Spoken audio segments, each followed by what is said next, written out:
Hi, welcome back to my channel.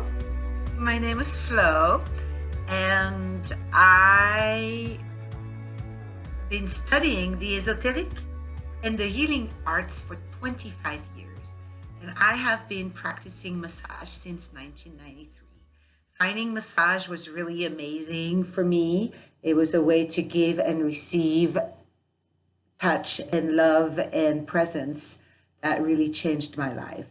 I have given and received like hundreds of massages, and along the way, I've developed a technique that I call sliding Shiatsu that allows anyone, even smaller people like me, I'm 5 feet tall, to give a deep tissue massage even to larger people. Today, I'm going to teach you a few simple and deep moves to massage the back of a small to medium or large person. This video is aimed at beginners as well as experienced practitioners who want to save their hands and give deep tissue massages without hurting themselves. In this video, you will learn how to make a patient comfortable, which kind of oil to use, how to drape the patient, how to position yourself around the table, and how to give the best massage and the best pressure possible without hurting yourself.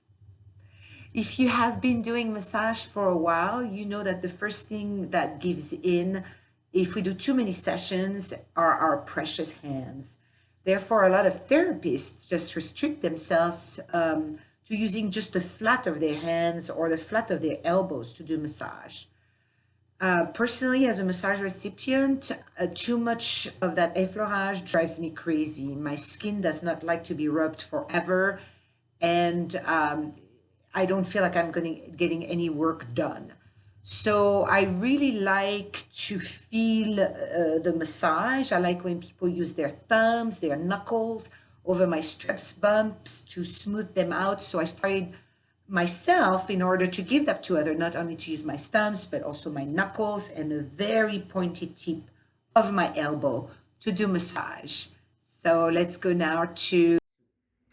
Here are a few important things to know if you are a total beginner to massage.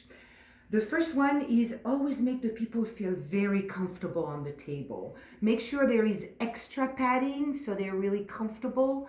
Make sure they have a nice pillow under their feet or under their knees if you're on the other side, but in this case under their knees. Make sure that the face rest is very comfortable so they can breathe, and that they are warm enough. It's really important because their temperature can lower during the massage because they are not moving. If the person has lower back issues, it's good to put a little pillow under their belly so that the curvature of the spine is correct. Then make the person feel safe. Draping is very important. Make sure they are draped in a really adequate and safe way. Ask them if they need anything or if what you're doing is comfortable for them. Make sure the temperature in the room is adequate. And finally, use some good oil. I really recommend using fractionated coconut oil. It's very light and simple, doesn't stay on the skin. It's a wonderful thing. The first important thing for massage is just to make sure that you are positioned correctly around the table. You want to make sure that you do not hurt your body, so that the table is at the right height, not too low because you could really hurt your lower back, and not too high so you can give really good pressure. So that's a really important thing. Remember, the person will be on the table, so we'll give a little bit of extra height to everything. The second thing is avoid sitting on the lower back or the butt of anybody. That could really damage their lower back while you're giving the massage. My favorite place to position myself is at the top of the table. It's really easy to access the entire back that way, and you can use your fingers, your knuckles, or your elbow, the tip of your elbow, to do that. I will start by oiling the entire back of the person. That will be my only effleurage move for today, since we are going to do deep tissue. So follow me as I start the massage sequence. So I am going to start with just oiling the back. It's good to have the back oiled, not too much and not too little. So I will do a couple of effleurage moves, which for this video might be the only one since we're doing deep tissue. So make sure you put the oil all over the body, all the way up. Yeah, so not too much because it would slide and you can't really go deep, and not too little so the person doesn't get irritated. Once this has happened, we are going to do our first move. The first move is to slide up the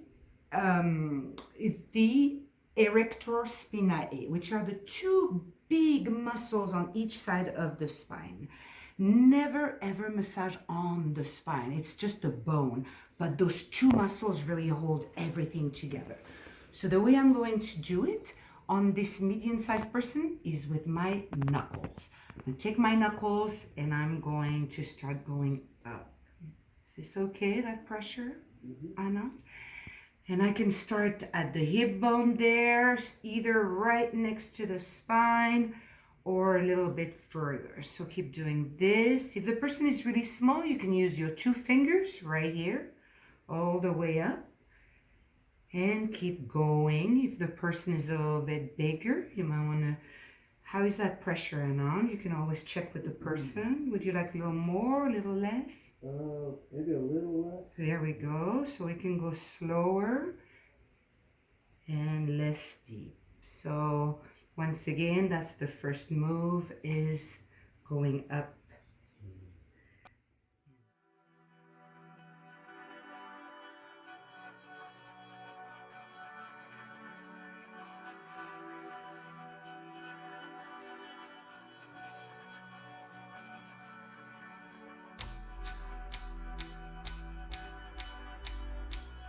Second move we are going to learn today is to do the same thing but going down the erector spinae. So first with the thumb, you can just go down those big muscles, either with your fingers, with your knuckles, all the way, and then go to the side, or maybe even with the tip of your elbows. And down.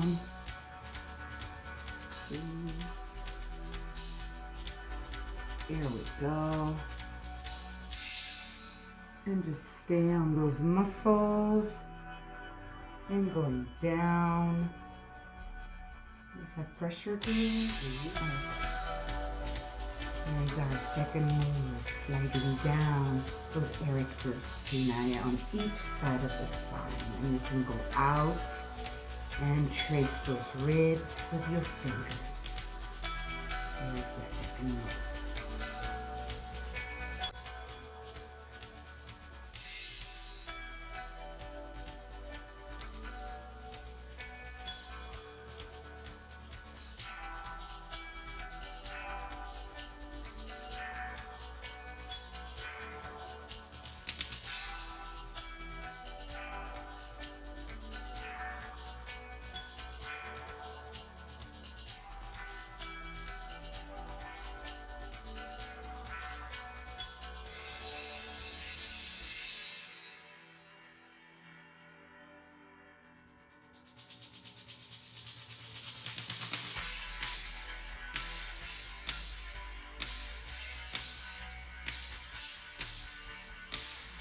Okay.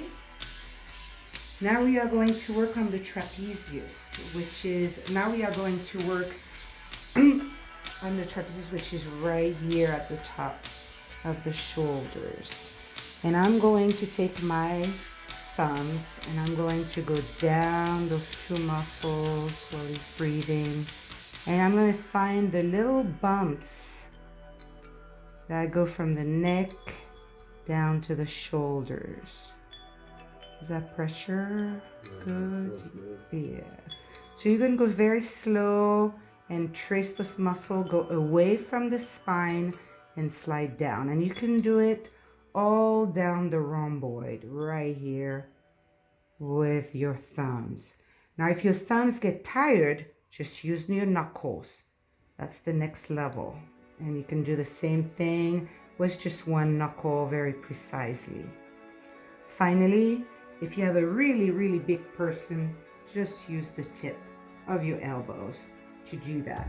You can continue doing the rhomboid and down the spine and out. Here we go. Maybe one more time. And that's it.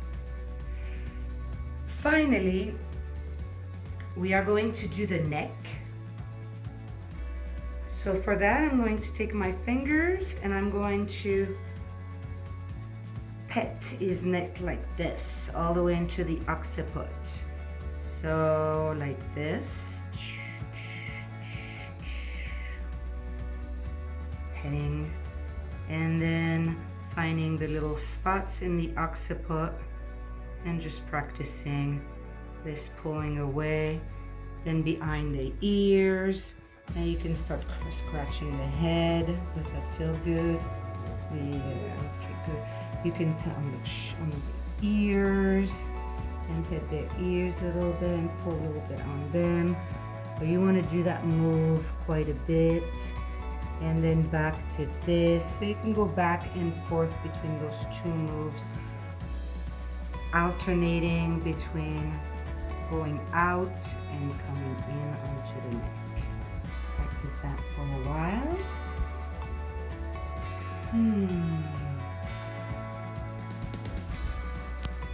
Now, I am going to show you how to position yourself on the side of the table and how to work on the lower back that way. So basically, if I'm positioned on this side of the table, I'm going to work on the other side, away from the spine. I'm going to push the muscles away from the spine. So the way I'm going to start is just with my fingers or my knuckles, depending on how big the person is. I'm just going to start at the bottom and just slide away from the erector spinae down to the side. Is that pressure good, Diane? If it gets to be too much, you can use just your fingers, just your thumbs, but just start right here and slide down. So you can do that at home, watching this with your partner. You can go in between the ribs, and you can go all the way up the spine. And in that case, if you look at my hand or my knuckles, I'm pushing away on top of those bumps again, those little bumps we're trying to smooth out into the scapula. And then I'm grab the scapula and just start like making bread, I call it. Like if you were making bread and like making the dough of the bread. Just here we go. A few of those, pushing away from the spine. And then you can go under and counter it by sliding up. Here we go. All the way to the hip bone. Get that hip bone up here. And you can go again. You slide out, sliding out and back in. So that's a really good way of working a large surface of the back in a deep way. If a person is really big, use your elbow and go deep in their erector spinae here, either with the knuckles or with the elbow.